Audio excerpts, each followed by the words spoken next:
नमस्कार। माली समाचार हिंदी में आपका स्वागत है। मैं दिनेश माली। कांग्रेस के घोषणा पत्र में 10 न्याय, गरीब महिलाओं को सालाना 1 लाख रुपए, किसानों से कर्ज माफी का वादा। आइए जानते हैं विस्तार से। लोकसभा चुनाव शुरू होने में कुछ ही दिन बचे हैं। पहले चरण का मतदान 19 अप्रैल को होना है। ऐसे में सभी राजनीतिक पार्टियां अपने अपने आखिरी दांव खेल रही है। इसी बीच बीते कल कांग्रेस ने लोकसभा चुनाव 2024 के लिए अपना घोषणा पत्र जारी किया।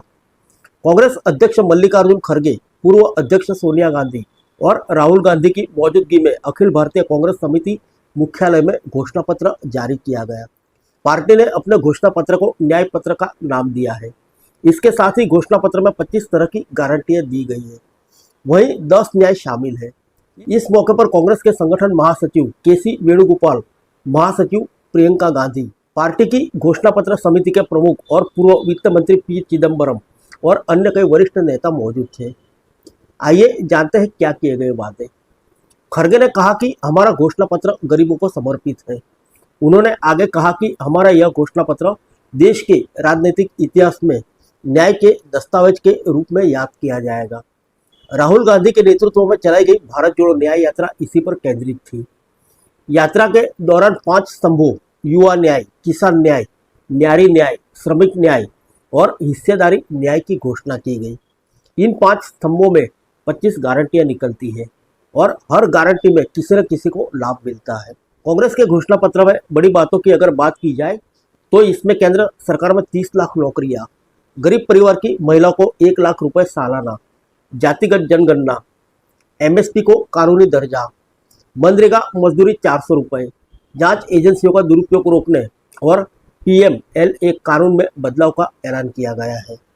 पार्टी ने युवा न्याय के तहत जिन 5 गारंटी की बात की है उनमें 30 लाख सरकारी नौकरी देने और युवाओं को 1 साल के लिए प्रशिक्षुता कार्यक्रम के तहत 1 लाख रुपए देने का वादा शामिल है। कांग्रेस ने हिस्सेदारी न्याय के तहत जाति जनगणना कराने और आरक्षण की 50% की सीमा खत्म करने की गारंटी दी है। पार्टी ने किसान न्याय के तहत न्यूनतम समर्थन मूल्य यानी एमएसपी को कानूनी दर्जा, कर्ज माफी आयोग के गठन और जीएसटी मुक्त खेती का वादा किया है। कांग्रेस ने श्रमिक न्याय के तहत मजदूरों को स्वास्थ्य का अधिकार देने, न्यूनतम मजदूरी 400 रुपये प्रतिदिन सुनिश्चित करने और शहरी रोजगार गारंटी देने का वादा किया है। साथ ही नारी न्याय के अंतर्गत महालक्ष्मी गारंटी के तहत गरीब परिवारों की महिलाओं को 1-1 लाख रुपए प्रतिवर्ष देने समेत कई वादे किए गए हैं। राष्ट्रीय सामाजिक सहायता कार्यक्रम के तहत वरिष्ठ नागरिकों, विधवाओं और विकलांग व्यक्तियों के लिए पेंशन में केंद्र सरकार के योगदान 200 से 500 रुपये प्रतिमाह दयनीय है। कांग्रेस इस राशि को बढ़ाकर 1000 रुपये प्रतिमाह करेगी। वहीं साल 2025 से केंद्र सरकार की नौकरियों में महिलाओं को 50% आरक्षण देने का भी वादा किया है। कांग्रेस ने यह भी कहा है कि आर्थिक रूप से कमजोर वर्ग को मिलने वाले 10% आरक्षण को भी सभी वर्गों के गरीबों के लिए बिना भेदभाव लागू करेगी। घोषणा पत्र में कांग्रेस ने यह भी कहा है कि सरकार में आने के बाद वह नई शिक्षा नीति को लेकर राज्य सरकारों के साथ परामर्श करेगी और इसमें संशोधन करेगी। उन्होंने कहा कि पिछले 10 वर्षों में हुए भ्रष्टाचार के मामलों की जांच की जाएगी। कांग्रेस ने यह भी वादा किया है कि वह ऊपरी अदालतों में न्यायाधीशों की नियुक्ति के लिए उच्चतम न्यायालय के साथ विचार विमर्श कर राष्ट्रीय न्यायिक आयोग का गठन करेगी। कांग्रेस पार्टी के घोषणा पत्र में दावा किया गया है कि पार्टी यह सुनिश्चित करेगी कि प्रत्येक नागरिक की तरह अल्पसंख्यक को भी कपड़ा, भोजन, भाषा और व्यक्तिगत कानूनों की पसंद की स्वतंत्रता हो।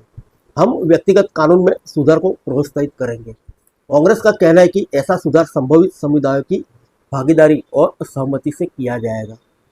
आइए जानते हैं जम्मू कश्मीर के बारे में। घोषणा पत्र में समिति के अध्यक्ष पी चिदम्बरम ने कहा कि हम जम्मू कश्मीर को तुरंत पूर्ण राज्य का दर्जा बहाल करेंगे। हम लद्दाख के जनजातीय क्षेत्रों को शामिल करने के लिए संविधान की 6ठी अनुसूची में संशोधन करेंगे। पाकिस्तान के साथ जुड़ा मूल रूप से सीमा पार आतंकवाद को समाप्त करने की उसकी इच्छा और क्षमता पर निर्भर करता है। उन्होंने आगे कहा कि कांग्रेस अग्निपथ योजना को खत्म कर देगी और सेना, नौसेना व वायुसेना द्वारा अपनाई जाने वाली सामान्य भर्ती प्रक्रिया पर लौट आएगी, जो हमारे सैनिकों के लिए आर्थिक एवं सामाजिक सुरक्षा की गारंटी देगी। बता दें, अब शनिवार को जयपुर एवं हैदराबाद में जनसभाएं आयोजित की जाएगी, जिसमें पार्टी के शीर्ष नेता शामिल होंगे। जयपुर में आयोजित घोषणा पत्र संबंधी रैली को कांग्रेस संसदीय दल की प्रमुख सोनिया गांधी, पार्टी अध्यक्ष मल्लिकार्जुन खड़गे, पूर्व अध्यक्ष राहुल गांधी और महासचिव प्रियंका गांधी वाड्रा संबोधित करेंगी। हैदराबाद में घोषणा पत्र संबंधित जनसभा को राहुल गांधी संबोधित करेंगे। फिर मिलेंगे अगले बुलेटिन में अन्य किसी खबर के साथ। तब तक के लिए इजाजत दीजिए। नमस्कार।